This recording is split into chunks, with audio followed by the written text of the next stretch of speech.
Friends, मैं रंजना और आज हम बात करेंगे कि जब बच्चा जन्म के बाद 9 महीने का हो जाता है या फिर 36 सप्ताह का हो जाता है तो उस दौरान उसको कौन कौन सी वैक्सीन दी जाती है। इसके पहले की वीडियो में हम पढ़ चुके हैं कि जन्म के दौरान बच्चे को कौन कौन सी वैक्सीन लगती हैं और अगर वो वैक्सीन छूट जाती हैं तो आप उनको कब लगवा सकते हैं। उसके बाद एक अलग वीडियो भी मैं अपलोड कर चुकी हूँ जिसमें हम ये देख चुके हैं कि जब बच्चा जन्म के बाद 1.5 महीने का हो जाता है, 2.5 महीने का होता है और 3.5 महीने का होता है तो उस दौरान उसको कौन कौन सी वैक्सीन लगती हैं, किस समय पे लगती हैं, किस रूट से लगती हैं, कौन सी डोज लगती है और एक वैक्सीन से लेकर दूसरे वैक्सीन के बीच में कितना अंतर रखा जाता है। अगर वैक्सीन छूट जा रही है तो फिर व्यक्ति उसको कब लगवा सकता है। इन सभी चीजों के बारे में हम पहले की वीडियो में पढ़ चुके हैं। अब जब बच्चे का जो बर्थ डोज होती है, मतलब कि जन्म के समय लगने वाले जो वैक्सीन होती हैं, ये कंप्लीट हो चुकी है। ये कंप्लीट हो चुकी। बच्चा जब 1.5 महीने का हुआ या फिर 6 सप्ताह का हुआ, उस दौरान जो भी वैक्सीन बच्चे को लगनी थी वो भी कंप्लीट हो चुकी है। अब बच्चे को 1 महीने के बाद फिर से वही जो वैक्सीन होती है वो रिपीट होती है, लेकिन कुछ वैक्सीन होती हैं जो उसमें छूट जाती हैं क्योंकि एक डोज के बाद दूसरे डोज के बीच में 2 महीने का अंतर होना चाहिए। तो ये जब आप वीडियो देखेंगे तो उसमें पता चल जाएगा आपको।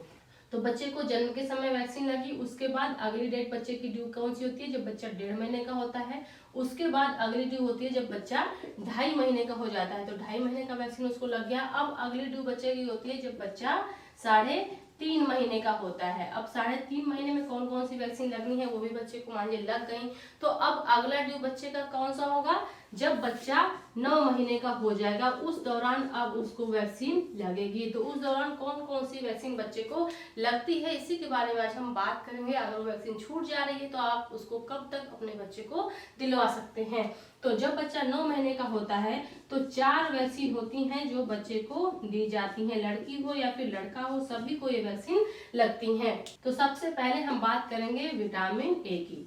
जब बच्चा 9 महीने का होता है तो उसको विटामिन ए की पहली खुराक दी जाती है। और ये अगर हम रूट की बात करें कि किस रूट से दी जाती है तो ये दी जाती है ओरल, मतलब कि मुंह के द्वारा ये दी जाती है। अगर इसके हम डोज की बात करें कि कितनी दी जाती है तो ये दी जाती है 1 ml दी जाती है। और अगर हम इसके टाइम ड्यूरेशन की बात करें कि ये कब तक दी जाती है तो ये 5 साल तक बच्चे को दी जाती है, 5 ईयर तक दी जाती है बच्चे को। जब बच्चा 9 महीने का होगा तब से विटामिन ए की जो वैक्सीन होती है इसकी शुरुआत हो जाती है। ये लिक्विड फॉर्म में होता है, सॉल्यूशन होता है और बच्चे को मुंह के द्वारा दिया जाता है। 1 ml दिया जाता है और ये हर 6 महीने पे रिपीट होता है। मतलब कि शुरुआत होगी 9 महीने से और जब तक बच्चा 5 साल का नहीं हो जाएगा तब तक एवरी 6 मंथ पे ये जो डोज है वो क्या होगी, रिपीट होगी। विटामिन ए बच्चे को दिया जाएगा। दूसरा इसमें वैक्सीन रहता है जिसको बोलते हैं एमआर। एमआर का मतलब होता है मिजल्स एंड रूबेला, मतलब कि एक तरह से हम इसको कहते हैं खसरे का टीका। तो जो खसरा का टीका होता है इसमें 2 चीजें होती हैं, एक तो मिजल्स के लिए होता है और एक रूबेला के लिए होता है। तो ये एमआर के नाम से आता है। अब अगर हम इसके रूट की बात करें कि इसको कैसे देते हैं तो इसको देते हैं सबक्यूटेनियस, मतलब एससी देते हैं, इसको एससी बोलते हैं।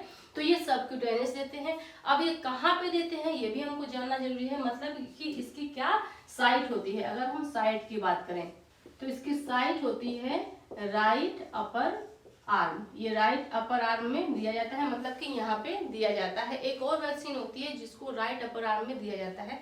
अगर इसके पहले की वीडियो आपने देखी होगी तो आपको पता होगा, अगर नहीं पता है तो मैं बता दूं कि जो FIPV वैक्सीन होती है उसको भी जो राइट अपर आर्म होता है उसमें दिया जाता है। और FIPV बच्चा जब 1.5 महीने का होता है उस दौरान लगती है और वही बच्चा जब 3.5 महीने का होता है तो उस दौरान लगती है। मतलब FIPV की 2 डोज ही लगती है। इसी तरह से जो MR होता है इसकी भी सिर्फ 2 डोज ही लगती है। 9 महीने पे ये पहली डोज लग गई और दूसरी जो इसकी डोज होती है वो लगती है 16 से 24 महीने के बीच में, मतलब कि 2 डोज ही इसकी लगती हैं। तो पहली डोज जब बच्चा 9 महीने पे आएगा तो उस दौरान लगेगी। रूट क्या होगा, सबक्यूटेनियस रूट होगा। अब अगर इसके हम डोज की बात करें तो इसका डोज होता है 0.5 ml। अब अगर किसी वजह से ये छूट गया है, मान लीजिए एमआर की जो फर्स्ट डोज है वो किसी वजह से छूट गई है तो इसको आप 5 साल के अंदर कभी भी अपने बच्चे को लगवा सकते हैं। तो अगर हम इसके रूट की बात करें तो रूट आपको पता ही है कि ये राइट अपर आर्म में लगता है। अब एक चीज और यहाँ पे समझ लीजिए कि अगर बच्चे को 9 महीने के दौरान ये वैक्सीन लगी है तब तो ठीक है, लेकिन अगर बच्चे को साल भर के बाद या फिर साल भर के अंदर ये वैक्सीन कभी भी लगती है इस समय के बाद, तो एक डोज से लेके दूसरी डोज के बीच में कम से कम 1 महीने का अंतर होना चाहिए। अगर बच्चा 1 साल का हो गया है, 1 साल का हो गया और उसको एमआर नहीं लगा है, तो उस दौरान जब भी बच्चा आएगा 5 साल के अंदर जब भी बच्चा आएगा उसको हम जब पहली डोज देंगे एमआर की, तो पहली डोज से लेके दूसरी डोज के बीच में, फर्स्ट डोज से लेके जो दूसरी डोज होगी, सेकेंड डोज होगी, उसके बीच में कम से कम 28 दिन का अंतर रखेंगे। उसके बाद ही हम उसको सेकेंड डोज देंगे, नहीं तो ये गलत हो जाएगा।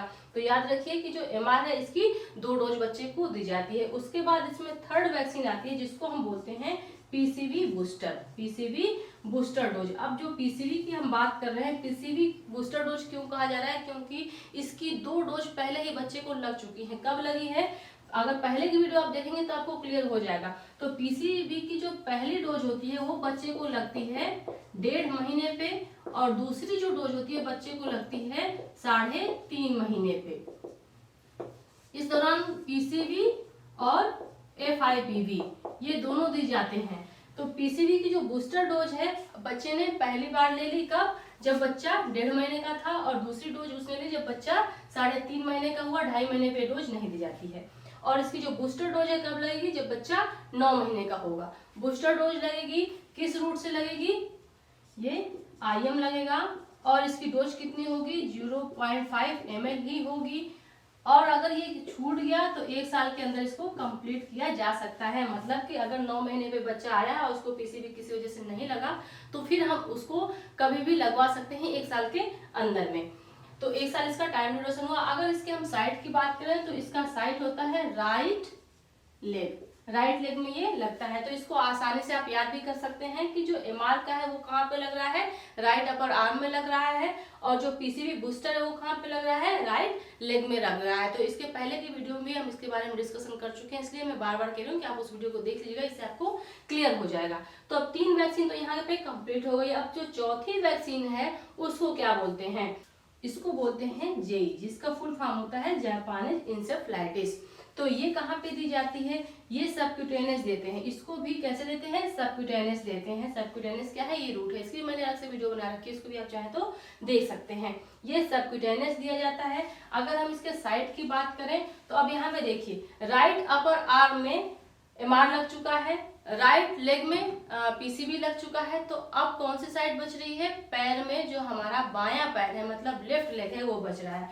तो ये कहाँ पे लगेगा, ये लेफ्ट लेग में लगेगा, और इसकी जो डोज होगी वो 0.5 ml होगी। अब अगर इसके हम टाइम ड्यूरेशन की बात करें कि ये कितने दिन तक लग सकता है, तो अगर इसकी डोज मिस हो गई है तो इसको आप 15 साल के बीच में कभी भी लगवा सकते हैं। इसका टाइम ड्यूरेशन बहुत ही ज्यादा है, आप इसको कभी भी लगवा सकते हैं। लेकिन जेई की फर्स्ट डोज की हम बात कर रहे हैं, मतलब जेई की 2 डोज लगती हैं। तो ये क्या है, ये पहली डोज है जिसको 9 महीने में देने की बात कही जा रही है। लेकिन अगर 9 महीने में नहीं लग पा रही है तो फिर आप 15 साल के अंतर में कभी भी इसको लगवा सकते हैं। लेकिन जो इसकी फर्स्ट डोज होगी, जो भी इसकी फर्स्ट डोज होगी, जब भी आप जिस भी एज में लगवाएं, तो फर्स्ट डोज से लेके सेकेंड डोज के बीच में कम से कम 3 महीने का अंतर होना चाहिए, कम से कम 3 महीने का अंतर होना चाहिए। अब अगर मान लीजिए कि कोई ऐसा बच्चा है जो साल भर का हो गया है, अगर मान लीजिए कि वो 14 महीने का हो गया है, तो 14 महीने पे अगर हम उसको जेई लगवा रहे हैं, जेई की फर्स्ट डोज दिलवा रहे हैं, तो अगली जो उसकी डोज होगी सेकेंड डोज वो 3 महीने के बाद ही लगवाएंगे। ये जो लगा रहा है उसको भी पता होना चाहिए, और जो व्यक्ति लगवाने जा रहा है उसको भी पता होना चाहिए। वैसे तो जो कार्ड होता है, टीकाकरण का जो कार्ड होता है, उसमें सारी चीजें लिखी रहती है, लेकिन व्यक्ति उसको पढ़ता नहीं है। अगर उसको पढ़ ले तो सारी चीजें वैसे ही क्लियर हो जाएंगी। तो 9 महीने का जब बच्चा होता है तो उस दौरान उसको ये सारी वैक्सीन दी जाती है। ये 4 वैक्सीन होती है जो बच्चे को दी जाती हैं। तो आई होप कि आज की वीडियो से आपको क्लियर हो गया होगा कि अगर आपका बच्चा 9 महीने का होने वाला है या फिर 9 महीने का हो चुका है तो उसको कौन सी वैक्सीन लगी है, कौन सी वैक्सीन नहीं लगी है, अगर नहीं लगी है तो उसको आप कब लगवा सकते हैं। तो और कोई भी आपके इससे रिलेटेड सवाल है तो आप उसको कमेंट बॉक्स में लिखिएगा, मैं उसका पूरी तरह से रिप्लाई करने की पूरी कोशिश करूंगी। तो आज के लिए बस इतना ही। अगली वीडियो में हम देखेंगे कि जब बच्चा 16 से 24 महीने का हो जाता है तो उस दौरान उसको कौन कौन सी वैक्सीन लगती हैं और अगर छूट गई तो फिर वो कब व्यक्ति लगवा सकता है। तो आज के लिए इतना ही, मिलते हैं अगली वीडियो में, तब तक के लिए थैंक यू सो मच।